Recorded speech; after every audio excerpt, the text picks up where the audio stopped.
Hello, everybody. Welcome to the Literary Lens. I'm sure Lane has a preferred spiel that he usually does, but I don't. And today we are talking to award-winning author Jessica Stremer about picture books. In particular, her brand of environmental science style picture books. Jessica, I don't feel the need to be super formal and read a whole bio for you. So if you would like to talk a little bit about yourself, feel free. Yeah, sure.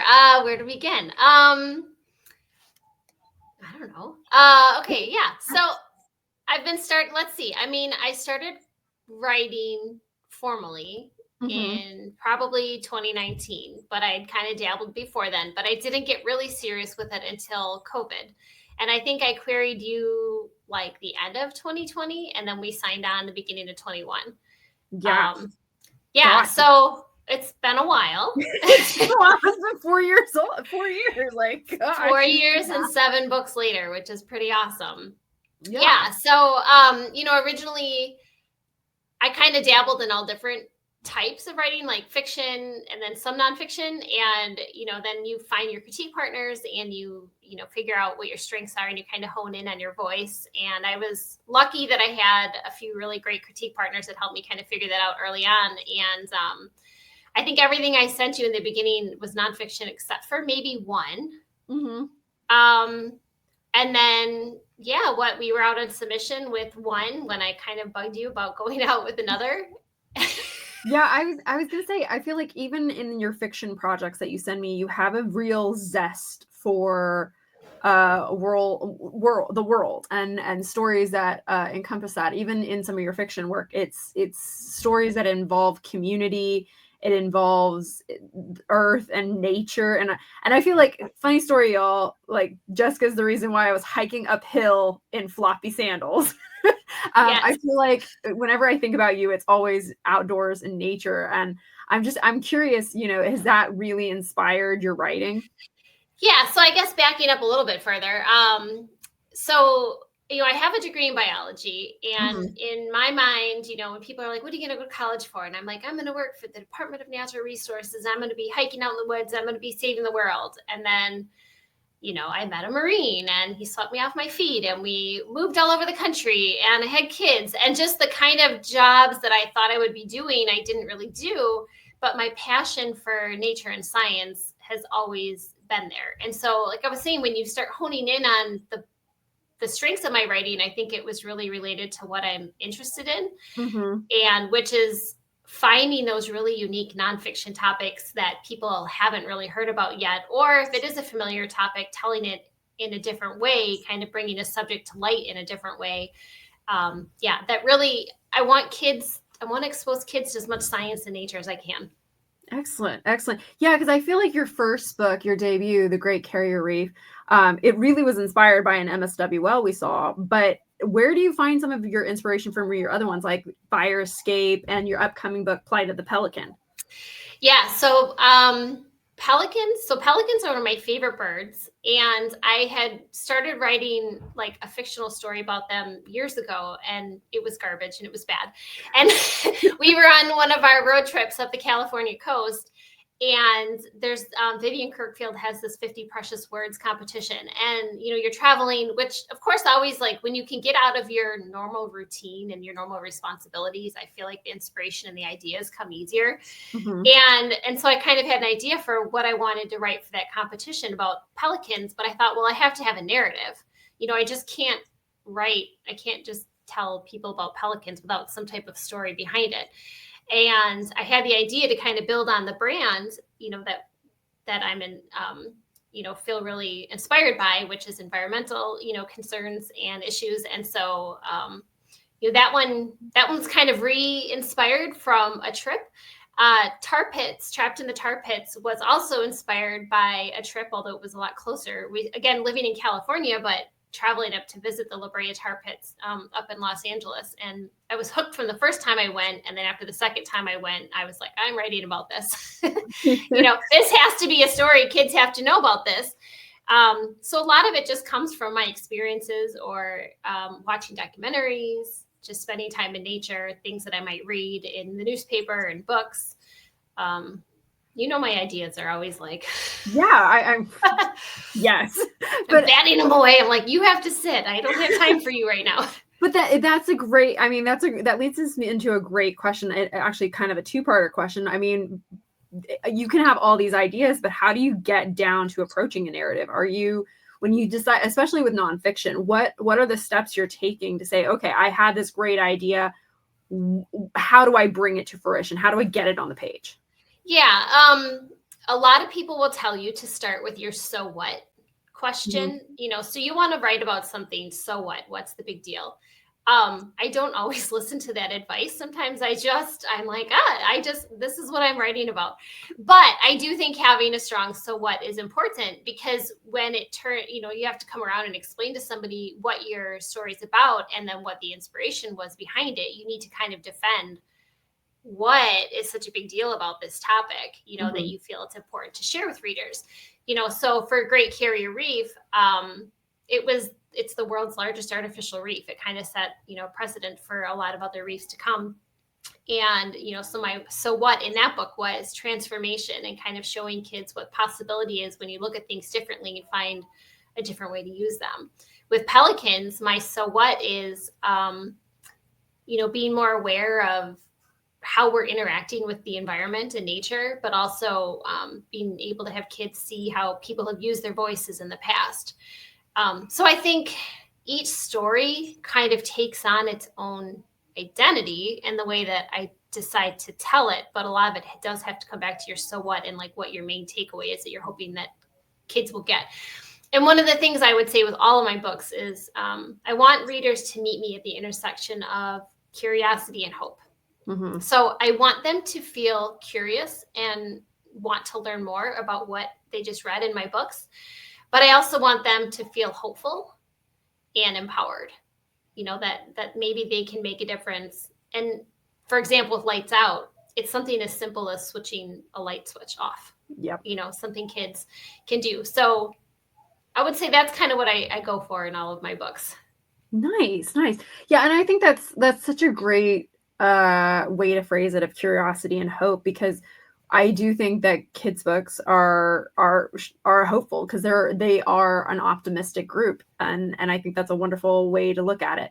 I guess based on your previous answer, the second part of this question is like, you're very clearly a plotter, but you could surprise me and be like, no, I'm a pantser, Natascha. Can you talk about like why neither one is necessarily? I mean, I personally think plotting is probably better long run, but like, can you talk a little bit about like maybe the joys of both sections? Yeah. So I actually kind of consider myself a plantser, which is kind of that intersection between the both of them. So obviously nonfiction, you need to research, you need to do your research, do your homework, and kind of figure out some information, some background information about your story. So let's take pelicans, for example, right? There's a lot of different information about pelicans out there. And I had to figure out what areas of the research I was going to hone in on more than others, and what area, again, based on what story I wanted to tell. So a lot of times I will scribble pages and pages of notes, and I'll go back through then and kind of highlight those main areas that I want to touch on in the story. And then I kind of plants. Then I just kind of start writing, and somehow the narrative, because there are different types of nonfiction, and we can talk about this later, but for me, the story, it'll just kind of start tumbling out based on the notes that I've taken. And I might go in order, like hit on this topic, then this topic, then this topic. Something else, though, that really helps me is paginating. Mm-hmm. And I know that not everybody does this, but it was something you recommended I do when we first started working together. And I find it really helpful because I can just kind of naturally see, like, if I'm starting to hit that and about where I should be, and then where the rest of the story needs to go. And I can look at my notes and see, have I been hitting the points that I wanted to cover in it? And then also maybe what needs to get shoved to the back matter. Yeah. And for those in the audience who may not know, in picture books, when we talk about pagination, it's literally breaking a manuscript up to say pages 6 and 7, this is the text, pages 8 and 9, this is the text. And it can help authors who are waiting on an illustrator to bring something to light to know when a page turn joke might be hitting right, or if they're hitting an emotional moment at a point where they need to. So just a little back reference there. And for me, like for nonfiction, nonfiction books are usually either 32, 40 pages or 40 pages. And so for me, I will go back and say, oh, did I say I was starting on page 2-3? And how much more room do I have? If I'm starting to feel cramped and I know I still have a little bit more of the story to go, I might adjust my pagination a little bit. And then I think it gives an editor a better idea of like how I envision how many spreads I envision it to be. So I think it helps them see the finished product a little more clearly. Yeah, I agree. And I think especially when it comes to working with an illustrator, having that pagination means that they also then can see like, okay, this is where she needs this section to be. I'm going to circle back to a comment you made, and I want you to talk about this, about the different types of nonfiction. I feel like the only two I know are narrative and informative. So I'm like, tell me the ways, Jessica. Yeah.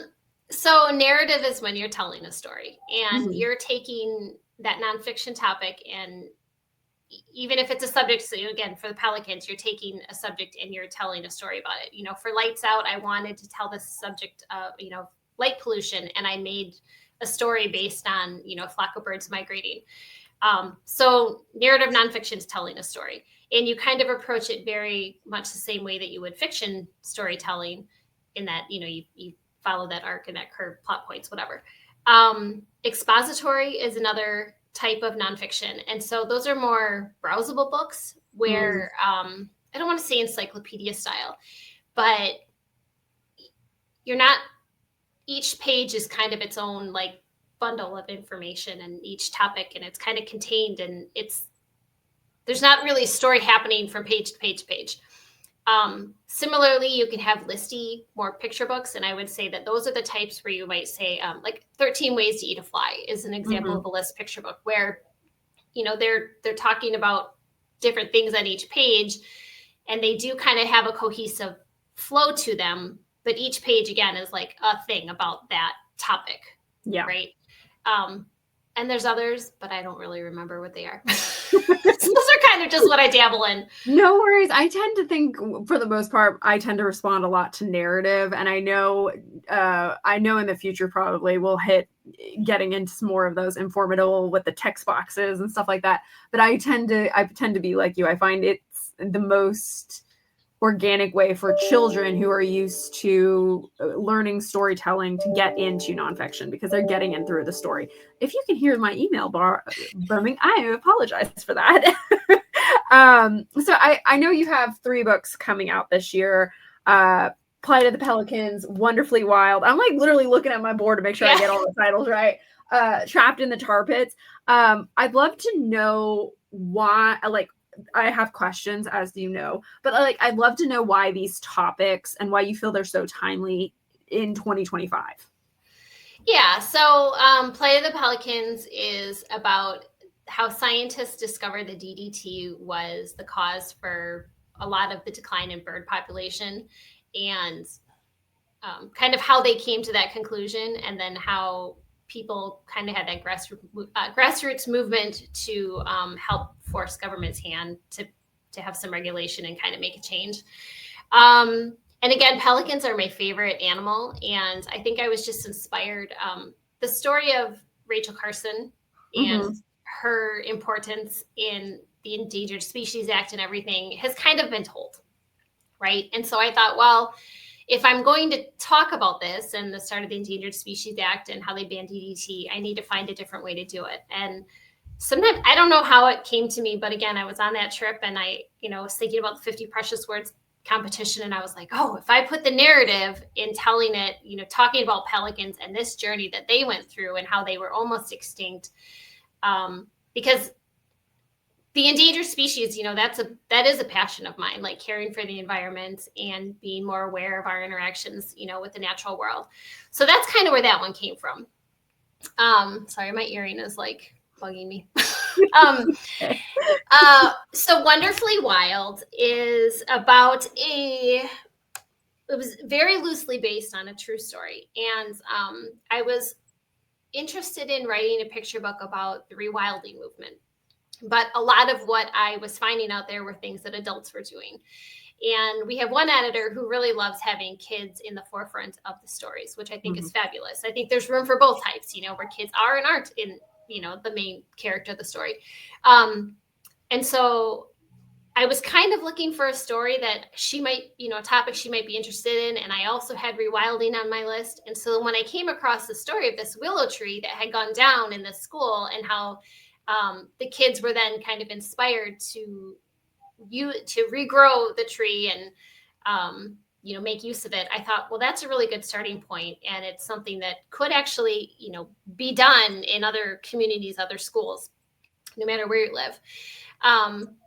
And so I get to tell all about rewilding and ways that we can help, again, bring in that connection between people and nature and help, kind of reclaim some of the space that the ground, the earth, that we've kind of taken over with, including schoolyards.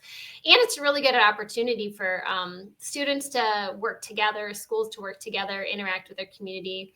A lot of learning and observation that can happen there. Because again, we spend so much time behind our screens or inside, and there's so much to learn and experience by just getting outside. And so I wanted to kind of create that bridge with that book. And then my third book is Trapped in the Tar Pits, what's the subtitle? How paleontologists discovered something. I got it. I was going to say, I never. A city's prehistoric past. That one is harder for me to remember. How scientists discovered a city's prehistoric past. And again, it's the story of the La Brea Tar Pits. And when I first went there, I can't remember how many years ago, but I was completely enamored, and I would talk to everybody and anybody about the tar pits. And we lived in San Diego. There's the zoo has like this cool display that shows like fossils and the tar coming up and the tar going down. And I'm like, oh, this someday has to be a picture book, because again, like it's right underneath people's feet. And when we hear about fossils and fossil discoveries, they're out somewhere. They're not somewhere where kids can necessarily go see them. And yet with La Brea, they're right there in the middle of the city. And so that one has a lot of like really cool ups and downs and this really cool like progression again of how the tar pits came to be and the natural history behind it all. And it shows a different way of animals' bones becoming fossilized. And so I was really excited because my editor for that one actually lives in San Diego. And so like, I think she was equally excited because she's familiar and, with that exhibit. And again, just a chance to pique kids' curiosity and get them excited. A lot of kids love dinosaurs or fossils and whatnot. And here they get to see kind of a different way of how fossils came to be. Yeah, I love it. I feel like a lot of your list right now is very inspired by your time living in California. And spoiler alert, y'all, she doesn't live there anymore. So I'm curious what the new things are exciting you about. I'm going to spoil it for everybody. Wisconsin. Because I feel like we're watching this progression of your life through your books of like, we were living in California. These titles are very California centric in some ways. And now you're living in Wisconsin. Like what kind of things should excite me about this new journey? Ooh, well, as you know, like I've kind of been inspired to try writing board books. And I think connecting with like a nature in a different way, more accessible way, and like a different environment. So I would say Wonderfully Wild does that to some extent. The book that I have coming out in 2026 is called When Old Becomes New. And, that one is all about, I would say, recycling on a grander scale, again, thinking about things in a different way. So I don't know, my to be written list is like always evolving and changing, but still following along with that narrative. I love finding that nonfiction topic and introducing it to kids in a way that is like a memorable story. Yeah, I love that because I feel like when I think about your like the topics you're going on and doing now, I feel like you said, the board book, it's very much shout out if any editors are listening and want to see the board book. It's very much like, where do animals go when it rains? And stuff, and exploring those spaces. And you're right. I love the element of nature and everything. When you were talking about rewilding, all I could think about was Laura Bush here in Texas has a thing that's basically like save the Texas wild spaces. And I think you're right. This is going to be one of those these are going to be one of these bigger topics going forward, is that we've done the urbanization, we've done the human sprawl. And now it's like, okay, let's take back some of these natural spaces, because we do, as humans, we need that green noise. We need that sound and everything. Yeah. And making it accessible to kids, right? Like, because there's so many things that kids can do if we challenge them. You know, if we stop holding their hands a little bit and, you know, put them in these situations and ask them to help us get their hands dirty and dig in the dirt and, you know, see what they're capable of doing. And then, you know, the other thing that I don't shy away from in any of my books is big vocabulary. Yeah. I mean, obviously harder in a board book, but in my picture books, you know, I speak to kids in the way with lingo and terminology of like the industry, you know, or whatever it is that they're learning. Like I try to make sure that I'm giving them tougher words, but in a way that's decodable. Yeah.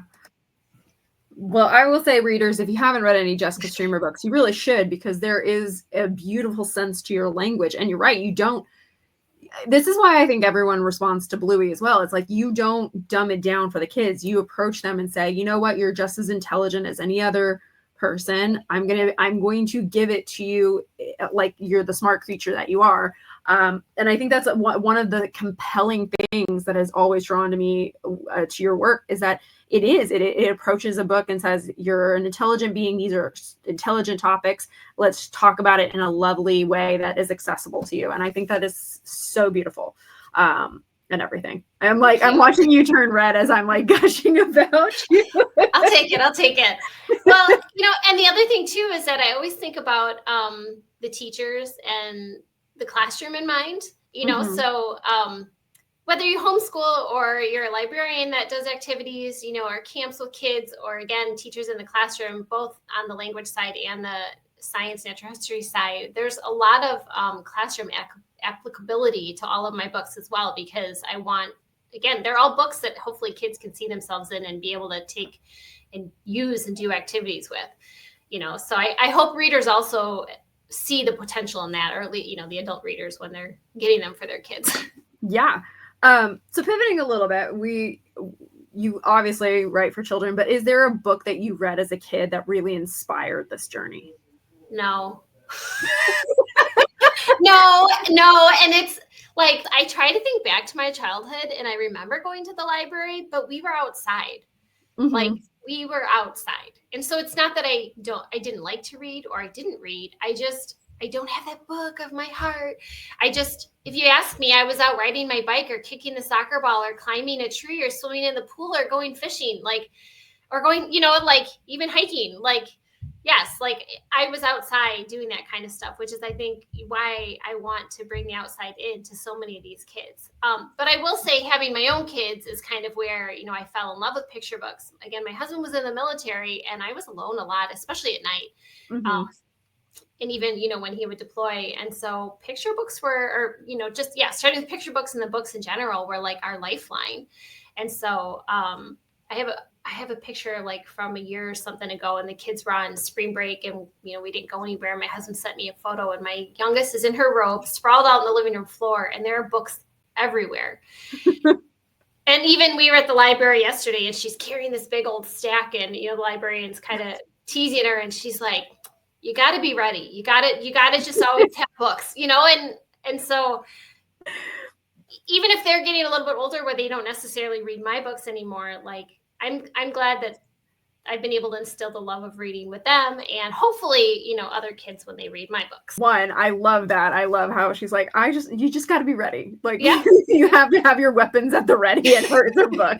But I also love, like, I feel like you're almost deconstructing this vision of people being like, oh, I'm an author and I was a bookish child and I read it. And I love that you're like, no, I was an outdoorsy kid. I was getting dirty. I was kicking balls. I was climbing trees.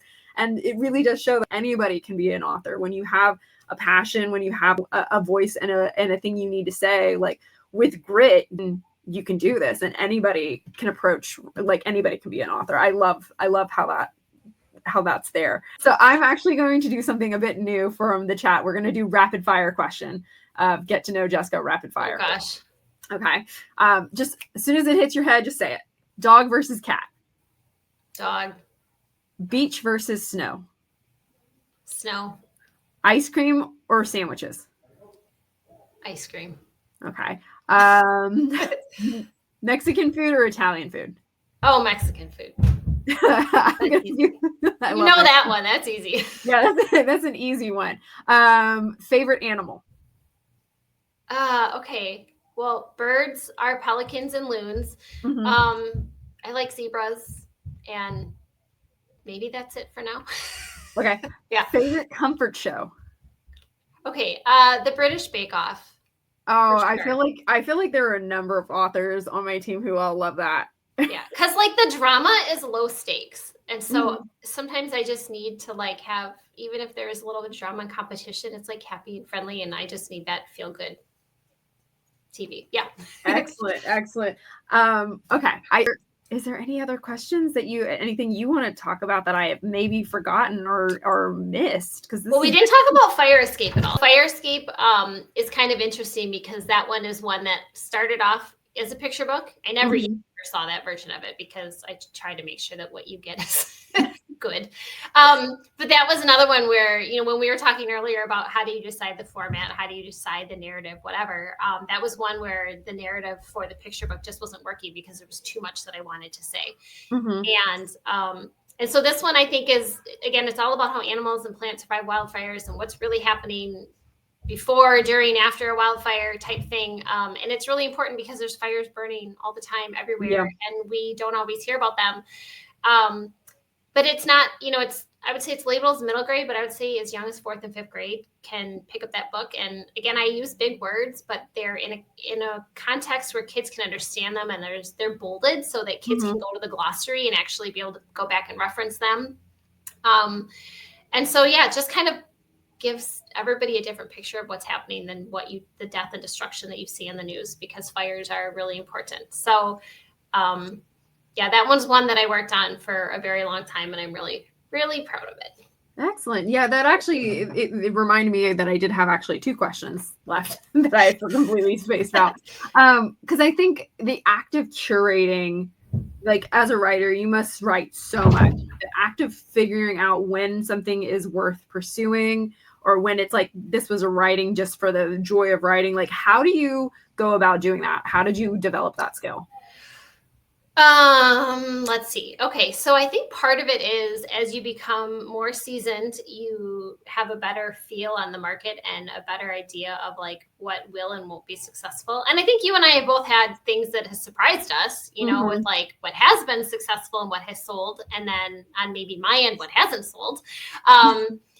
So I think there's always some luck and timing involved in that. But I think, yeah, you have to read the market. You have to be familiar with, I don't really play to trends, I would say, but what are you passionate about? What do you really care about? What are you interested in? Because there are manuscripts that I'll start and I'm super excited about them, and then I get sidetracked with something else, and I don't feel a desire to ever go back. Yeah. And so I think sometimes too, if people get too pigeonholed into having to just perfect like a manuscript, like keep moving, keep writing, keep trying other things, because you're going to evolve and change as a writer. And then obviously having your critique partners and having some feedback.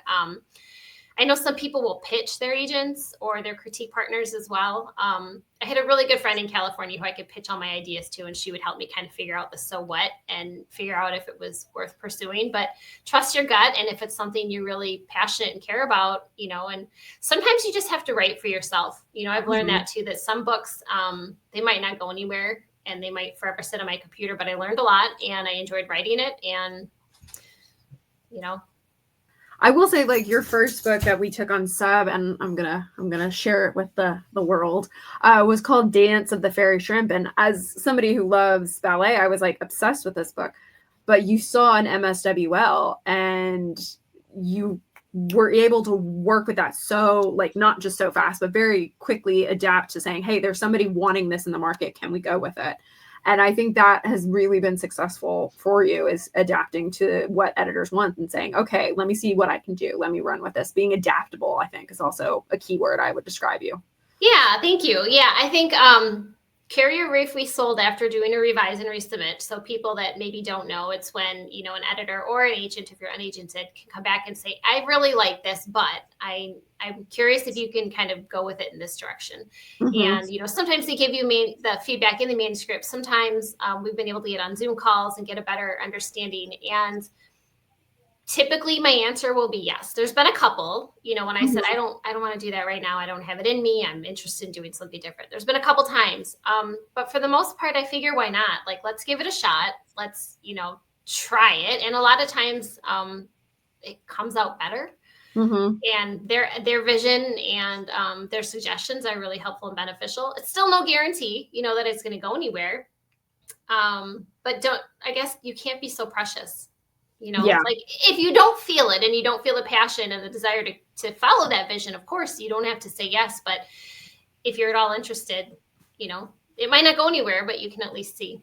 Yeah. Well, especially this is such a collaborative industry and everything, that it does make sense when sometimes the notes are taking you away from your original vision and getting too far off what you wanted. But then there are times when you might get an editorial note and you realize, wow, it's like testing for glasses. It clicks it closer and closer into clarity. And I think that process is such a beautiful thing we see in this industry.